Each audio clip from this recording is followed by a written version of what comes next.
The event taking place today endorses the significant role that the international cooperation can play in the pursuit of the green growth with a holistic approach. Today's panel follows Italy's participation to the 6th World Water Forum, a participation which was jointly promoted by our Ministries of Environment and of Foreign Affairs, aiming to ensure that the Sistema Italia be properly represented at the international level. The event, organized by the Italian branch of the Center for Advanced Mediterranean Agronomic Studies, CIM, involved national governments, international organizations, scientific institutes, and the civil society in a series of workshops and debates. Consistently with the ministerial declaration approved in Marseille, the outcomes of the workshop collected in a report titled Contribution of the Italian System to the 6th World Water Forum reconfirmed that there could not be economy without water and that the holistic approach is crucial to greening the economy. That report highlights the need to explore innovative training approaches for an appropriate interpretation of the available information and related knowledge.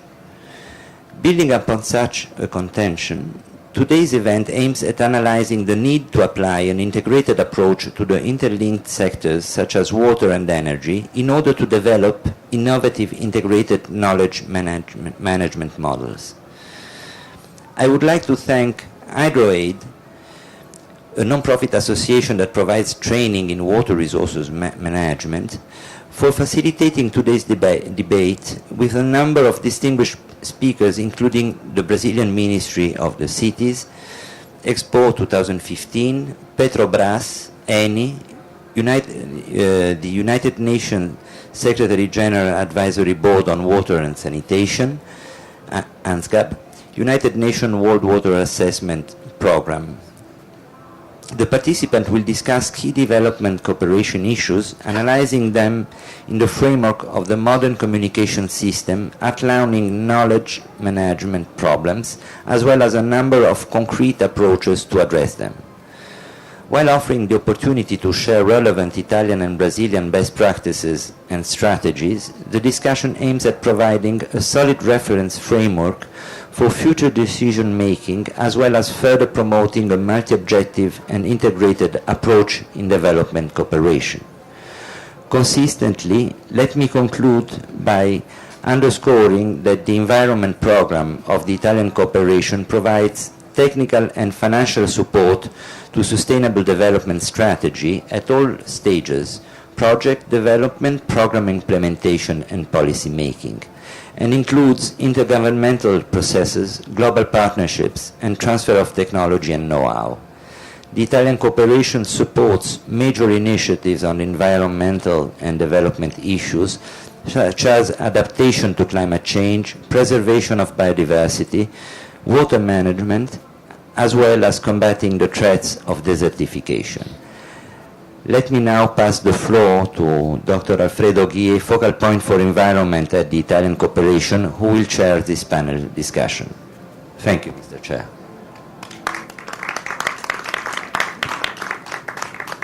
Thank you, Mr. Gentile. I would like now to leave the floor to Mrs. Ndei Isatu Njie, with additional pleasure to leave the floor to not only to the representative of DESA, with whom we have joined hand in a series of events in this Rio Plus 20, but also in that Mrs. Ndei is the chief, is the most appropriate and relevant representative of DESA in this event, being the chief of Water, Energy and Strategy branch. So, Ms. Ndei, the floor is yours. Thank you very much, Alfredo. Good morning, ladies and gentlemen.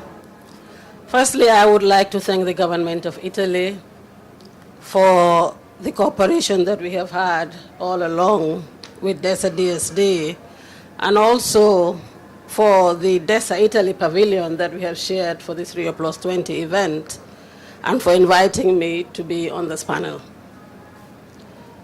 In speaking to integrated knowledge management for energy and water.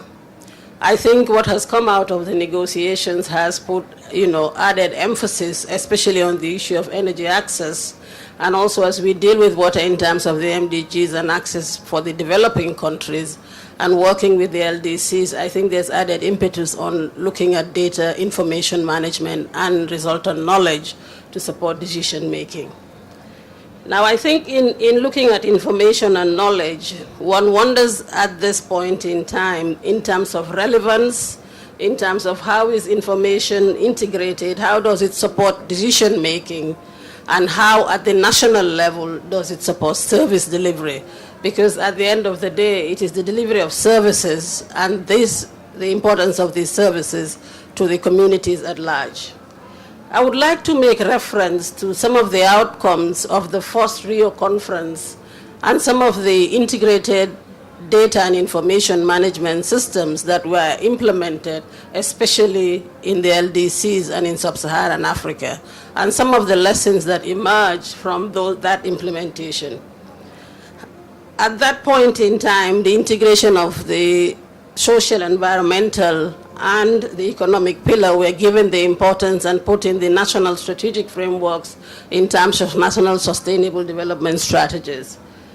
Related to that was the setting up of environmental information systems, especially for sub-Saharan Africa, that dealt with all these cross-cutting issues. And one of the issues that emerged, that in looking at decision-making support, data and information systems served as a most threatening, non-threatening entry point to begin to address decision-making. The second issue is that, being of a transversal nature, how do we begin to support this in terms of capacity development? And there are a number of technical and institutional issues related to supporting data and information management. In terms of technical cooperation, I would really like to highlight that while the technical issues are important, the institutional issues are also as important, especially in terms of reaching a consensus on what are the priorities to focus on firstly. Because it is not always easy to work across institutions and to have the capacities to facilitate the work across institutions to address the sectors. There's a skills mix that is required in dealing with both the technical and the institutional issues to be able to reach decisions, to be able to overlay data, and to have this data be transformed into information that can support decisions. Again, in terms of some of the early lessons learned, those that produce the data do not necessarily use the data. How do we provide fora where the users and the producers of data are in a position to discuss and agree such that the formats of data and information is such that it is usable, so that it is timely, and so that it is relevant for the decisions that should be made?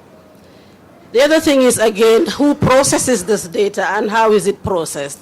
Again, these are skills and capacities that are required, and this, as we look at technical cooperation, as we move further and further, we need to look at ways in which we deal with integration within the context of this.